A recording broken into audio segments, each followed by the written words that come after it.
Now let's talk about delegation, and we'll ask the question, what exactly is delegation? And the best way to do this is just a real-world example. So let's click on Start, go into Administrative Tools, Active Directory, Users, and Computers. Now once I get this open, let's think about something here. Let's say that this is a growing company, and for those of you who are working right now as an administrator, you know that you show up to work every morning, you even get there a little early because you've got 3 things you absolutely want to get accomplished today. By 6 o'clock tonight, you have not yet touched any of those 3 items. It just happens that way. I've been there. So what can you do to help put out all the little fires that come up all day long, like people's accounts being disabled because they did the wrong password too many times, or people needing to reset their password, or just all kind of stuff? Well, we can delegate certain responsibilities to people because it's very easy to train someone. For example, Frank Jones needs to reset a password, or we need to reset his password or enable his account. We can train someone to right-click and go in here and reset the password, or to enable or disable an account. If it was disabled, then when we come back in here, we could just choose to enable it. Very easy to train people to do that. But we don't want them to be full-fledged administrators. So what we can do is delegate control. And I'll show you an example of that. Let's go to the domain level here, VTC class of our Active Directory domain. And then let's right-click, and you'll notice Delegate Control.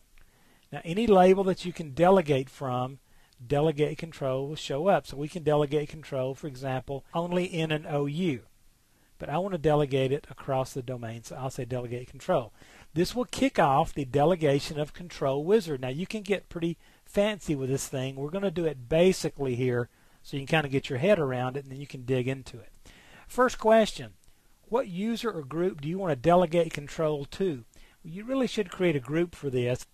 Let me back out of here right quick, and let's just create a group called Admin Assistant, and we will make that, we'll leave it as a global group. We have an Admin Assistant group now, and so we will delegate. We're going to delegate some control to that group. And so we will add, we will go search for our Admin Assistant group. We add that, and we say OK. All right, and then next, we say, what do you want to delegate to this group? Notice, create, delete, and manage user accounts. Yep. Reset user passwords, enforce password change.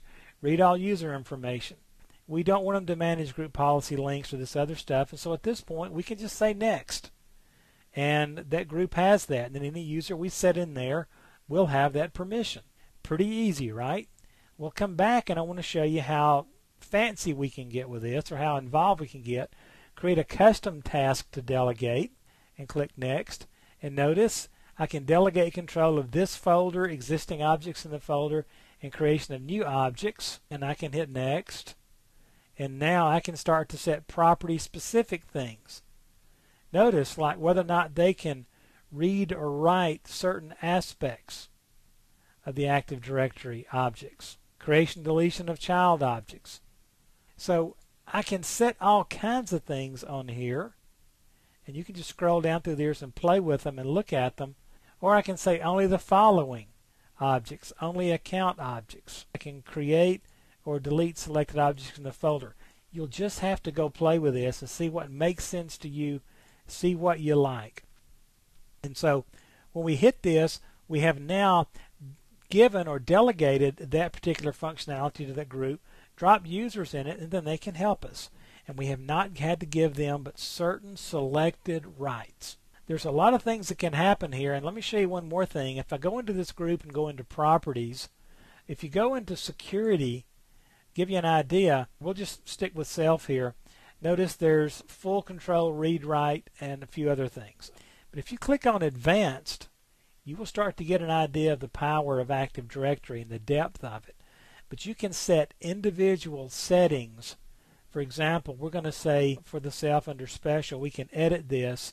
And you will notice there's a lot of things that we can allow or deny functionalities to, or permissions. Then we can choose properties, and we can apply to this object only descendant computer connections, objects, so forth. Notice there's a lot of this stuff.